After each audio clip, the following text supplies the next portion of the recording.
ना आवाज हो, फिर कैसे सुनी जमाना।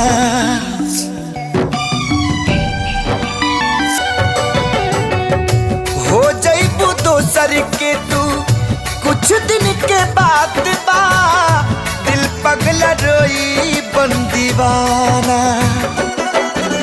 सतरंगी सपना साजन के मनवा सजावे लागल, पिया मिलन के प्यास जिया में नया नया पा जागल।